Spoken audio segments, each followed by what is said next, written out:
We're continuing our series of postmortems on every college football team in the state. We've done all the non-bowl teams, and now we start with the bowl teams. And I figured let's talk about what was, I think, maybe the best story in the state this year.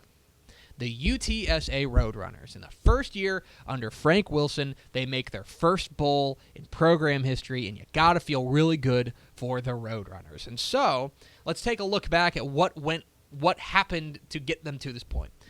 And I will preface this by ruining the whole analysis. I'll preface it this way. The story of UTSA's season is that they weren't really bad at anything. Okay. They weren't great at a ton, but they just weren't bad, that sounds about right. really bad at anything. A bowl team. That's about what you They expect. were basically the reason bowl team. they were right in the middle on a lot of things. And so when we talk about what went right and what went wrong, we're talking about relative stuff because a lot of the stuff they rank kind of in the middle, which is enough to get you into a bowl. It's enough to make you go 6-6. And for a program like UTSA, still getting its feet underneath it, I feel like that's a real credit to what Frank Wilson and company have done. Yeah. So let's start with what went right. What went right? I'll tell you the things that they did especially well. First of all, they took care of the football. Yep. They took care of the football. They didn't turn. One thing we'll talk about is that they did not, on a defensive standpoint, they didn't turn the ball over with their defense a whole lot. They didn't take it away a lot. But they ended up positive in the turnover margin because they didn't turn the ball over. Mm-hmm. Less than a giveaway a game. They were fourth in the nation in giveaways, which is great. That's fantastic. If you can do that, I mean, their interception rate or their interception percentage was 26th in the nation. You can live with that. Yeah. They took care of the football, and then when they got down in the red zone, they were one of the best teams at converting, at cashing in. They were 21st in the nation in red zone scoring. And then on the other side, defensively, they were pretty good defensively in the red zone, too. Yes. They were 29th in the nation in red zone defense. So they were pretty average everywhere except where they didn't give the ball away and they took care of business inside the 20s. That's a recipe for success. That's what gets you to a bowl game. The rest of it's pretty average. You know, they were a pretty average passing team. They were a pretty average rushing team.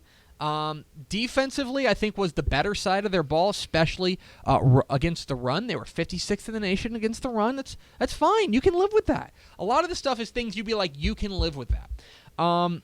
If you were to, say what went wrong for them, okay, they were really bad with penalties. They were 100th in the nation, the 100th, worst in the nation. They were very bad. They drew a lot of penalties. They drew 7 best. They drew 7 penalties a game. Okay, that's 100th in the nation. That's a lot. The other side of it is that to go back to the other side of it is that they didn't take the ball away. Right. They didn't. They were 105th in the nation in interception percentage defensively. They didn't take the ball away. And then if you're going to pick nits at the offense, well, the offense wasn't high powered. Like their running attack was not very good. They didn't hit big plays. They never took the top off the defense, but they just kind of churned out about 4 to 5 yards of play. Mm-hmm. Kind of boring. I hate to say it, but they were kind of boring in that regard. But at the same time, boring gets you to a bowl game. Right. Texas would have loved to be boring. Right. Because they would have gone to a bowl game. There are 6. How many teams? With 6 non-bowl teams, is that right? 6 or 7? Those teams would love to be boring. Yes. Because that would get them to a bowl game. Correct. UTSA may have been boring, but it was good enough to take care of what they needed to take care of. So, if you're looking for a team MVP, it's kind of hard to nail one down, but I would say it has to be Jarvion Williams. Probably. I think that he's probably the most impressive player they had. Now, he was...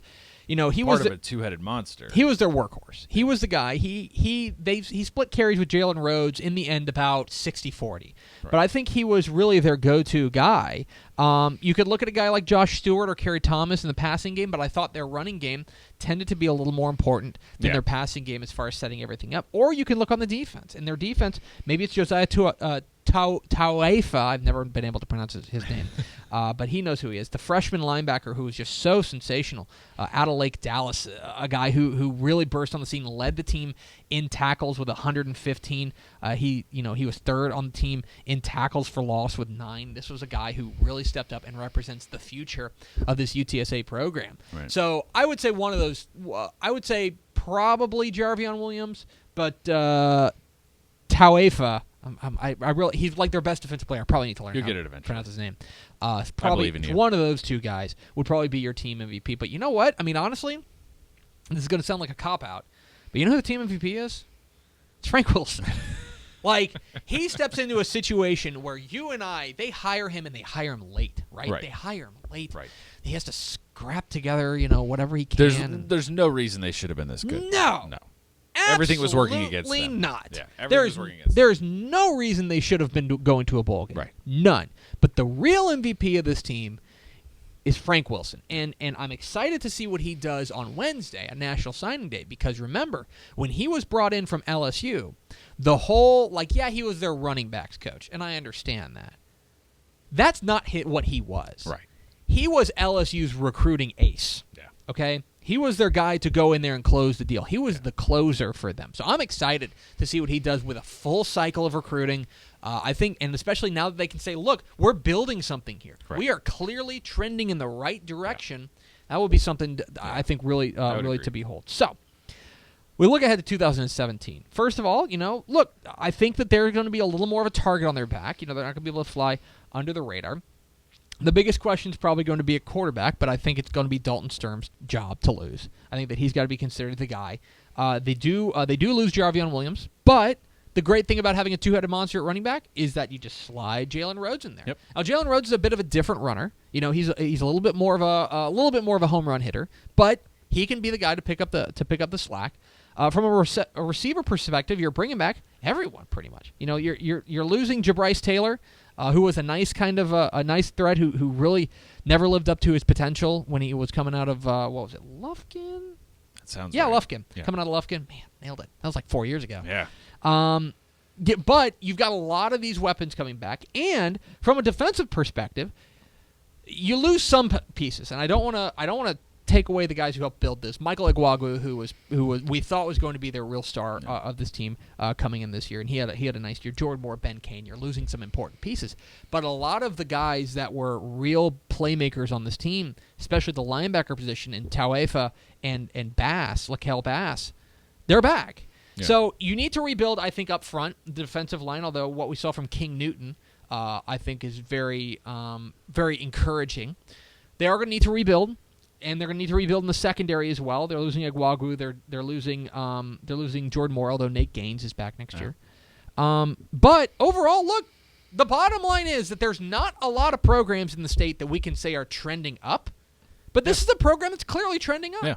There's no reason to think that they're not going to continue on this trajectory. Now, look, Frank Wilson's got to do it again, and he's got to do it. And doing it the second time is sometimes harder than doing it the first. But I think UTSA fans have a lot to be excited about in the future, including in 2017. So that's our postmortem. We'll put a bow on what I would say is an ultimately successful UTSA season in 2016. Yeah, I would agree.